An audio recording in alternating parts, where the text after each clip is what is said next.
Welcome back to WION World is One. Thank you so much for staying with us. You're watching World DNA with me, Hemkor Saroya, and here's what we've lined up for you on the show this morning.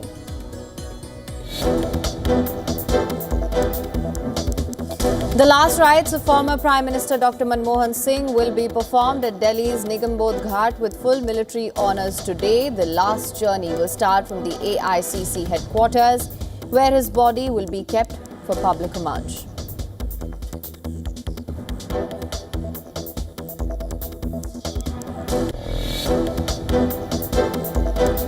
Houthis say fresh airstrikes hit Yemen's capital Sana'a after they claim to have carried out new attacks on Israel amid mounting hostilities.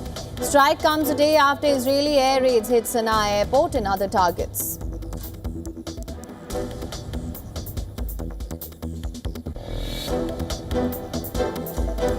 War Monitor says car bomb explodes in center of flashpoint northern Syria town of Manbij, causing damage but no casualties.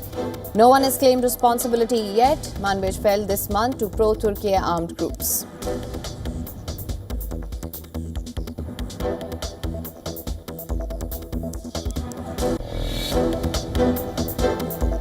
White House says North Korean soldiers fighting on Russia's side in the Ukraine war are being sent to their deaths, confirms South Korean estimates of around 1,000 troops killed or wounded in the Kursk border region.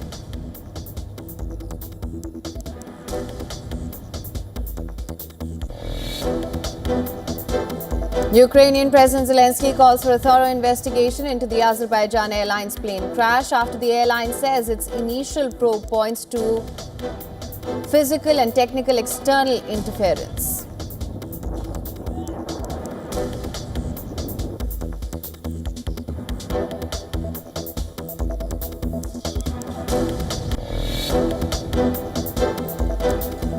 US President-elect Donald Trump files a brief urging the Supreme Court to pause the law that will ban TikTok the day before his January 20th inauguration if it is not sold by its Chinese owner ByteDance.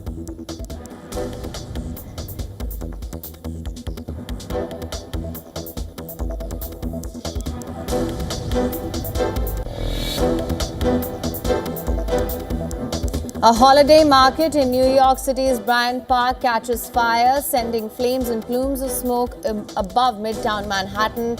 At least 4 shops burned in the blaze. No one injured in the incident.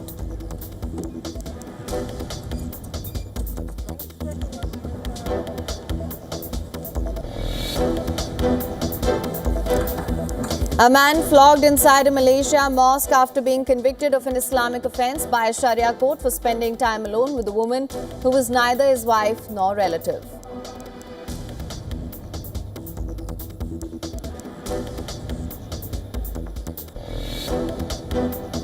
Mark my words, I will be owner of a big club, for sure. Cristiano Ronaldo says he will own a big football club after he retires. The Portugal captain insists he could fix issues at Manchester United if he was the owner.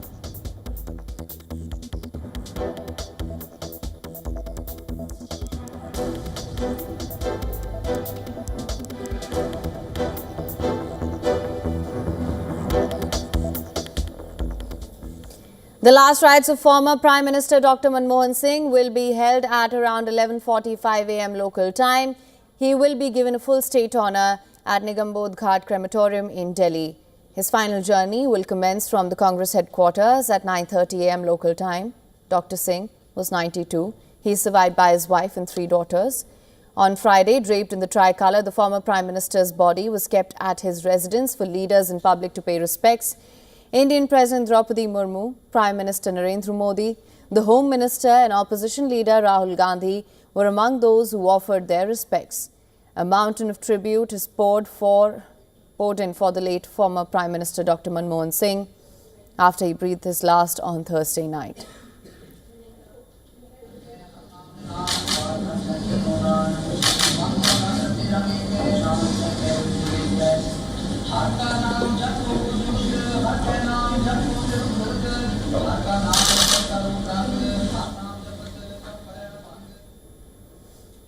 Leaders from across the world bid farewell to India's former Prime Minister. Many wrote lengthy messages on social media, sharing anecdotes from their interactions and meetings with the veteran leader.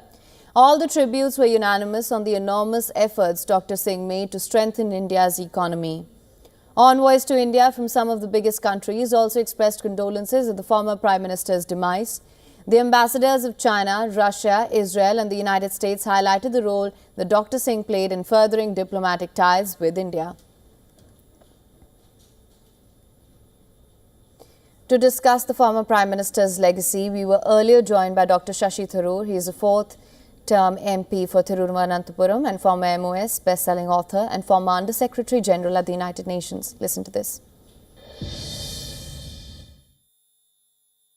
Right. I was only talking about economics in my first response, but there's a lot more beyond economics. And that's a very good example of something he introduced as Prime Minister, which essentially means that anybody can write to the government on a postcard demanding an explanation for how taxpayers' money has been spent on any particular issue. And the government is obliged to respond. This right to information was a pretty much unprecedented act in the developing world. It did exist in some developed countries, but we got it into India, and it's become now a sort of reflexive habit for many Indians to demand information under RTI. Dr. Manmohan Singh also brought in something that transformed rural India, the Mahatma Gandhi National Rural Employment Guarantee Act, which guarantees 100 days of paid employment for people below the poverty line in rural India, transforming the purchasing power of people who had very little disposable income and essentially keeping them off the streets in the cities by giving them decent work for better pay. All of this is just one thing after another. We haven't talked about his impact on foreign policy. He raised India's stature enormously around the world through his own knowledge, his own instinctive reopening of India to both the East and the West, to Southeast Asia, to the US. The Indo-US nuclear deal was a substantial achievement that ended India's somewhat pariah status in the global nuclear fraternity. He did an enormous amount to transform the lives of ordinary Indians, opening bank accounts for the poor, essentially transferring benefits directly to them, all sorts of things, which I think, and indeed introducing what became known as the Aadhaar card, the individual digital identification number that's given every Indian citizen an identity that they can use then for welfare benefits and all sorts of other things to facilitate their transactions in this country. All of these were Manmohan Singh initiatives.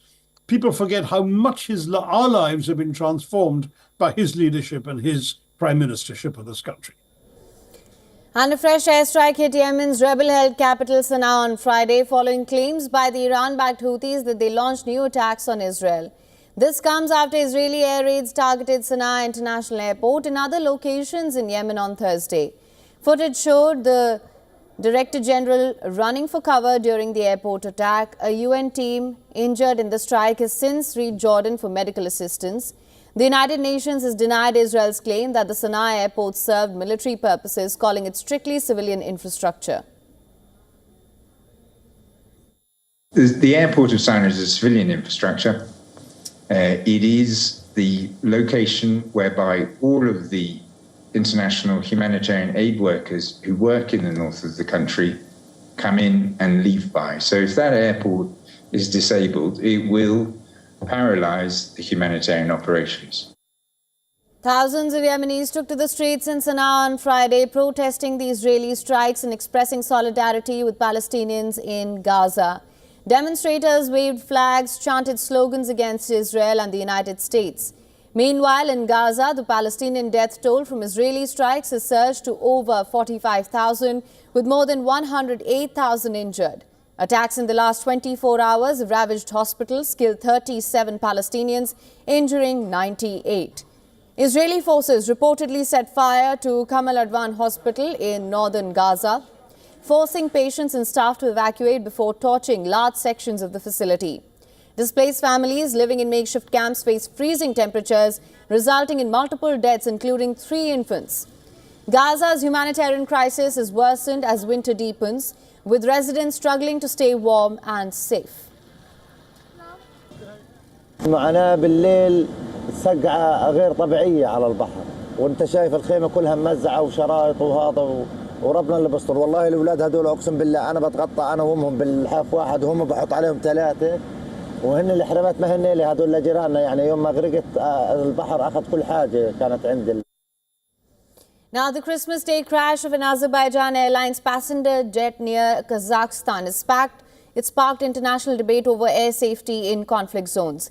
38 of the 67 people on board died. Now, Russian authorities say that the plane was diverted due to drone alerts. In the area, as investigators race against time, competing narratives emerge about what brought down the Embraer 190 aircraft. Take a look.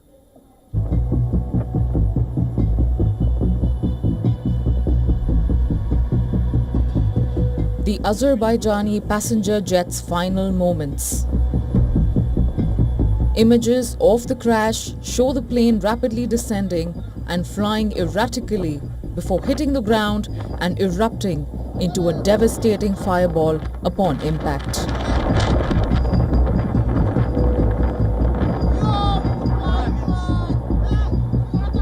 Now look at these images recorded by a passenger. This video was shot moments before the crash shows damage to the wing of the plane. Large holes on the tail appear to have been caused by weapons fire.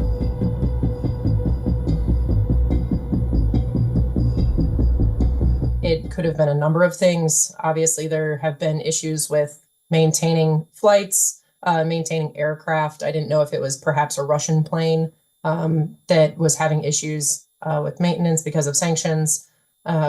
Once I saw the photos of the damage pattern on the tail of the airplane, it seemed likely that it was potentially caused by an air defense system, just because the shrapnel pattern was consistent with being shot down by a surface-to-air missile.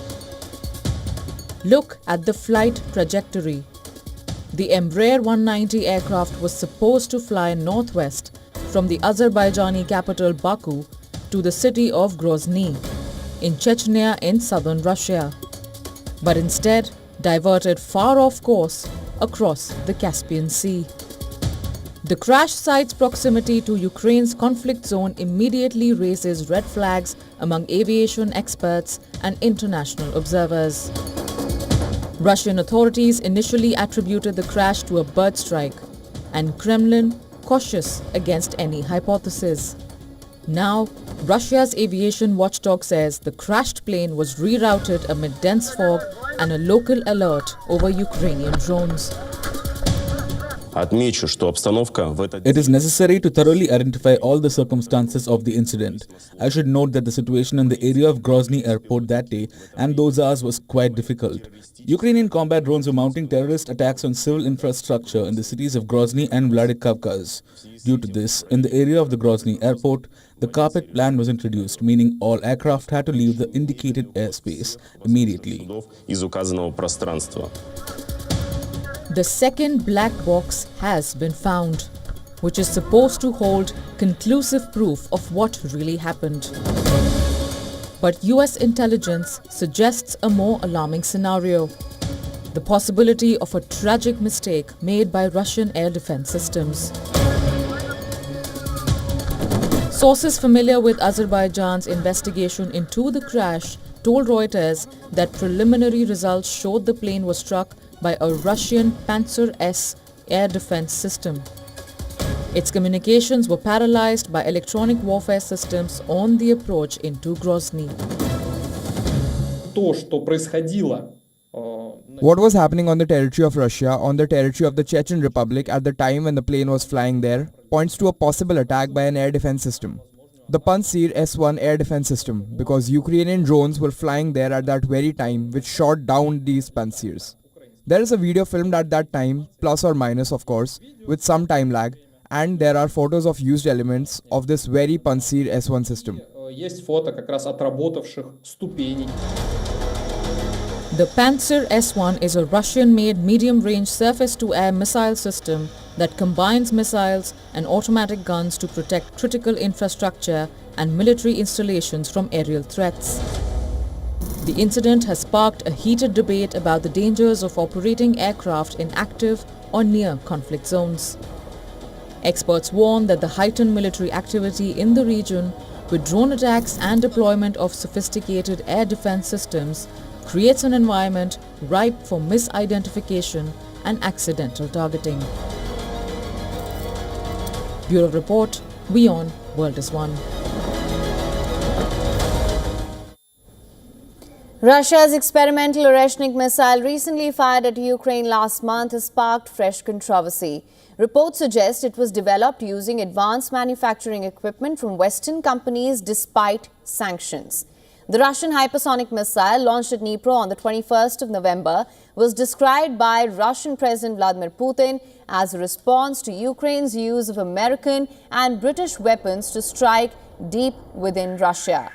Two key Russian weapons engineering institutes, that's the Moscow Institute of Thermal Technology, or MITT, and Sozvezde, have been named by Ukrainian intelligence as the developers of the Oreshnik. Now, a report by the Financial Times claims that the institutes posted job listings that specified expertise in operating German and Japanese metal working systems.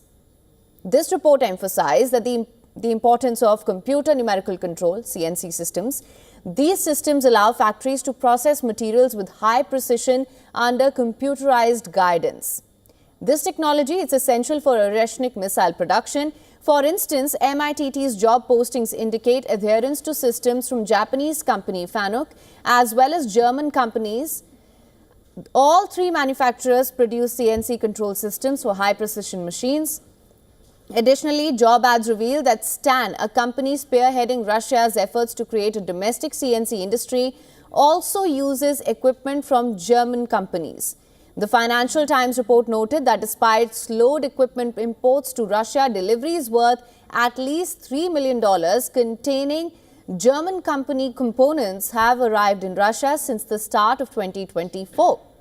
The Russian hypersonic missile can travel at 10 times the speed of sound and potentially hit targets up to 5,500 kilometers away. While Putin has announced plans for mass production of the Oreshnik, the US claims Russia is likely to possess only a small number of these experimental missiles.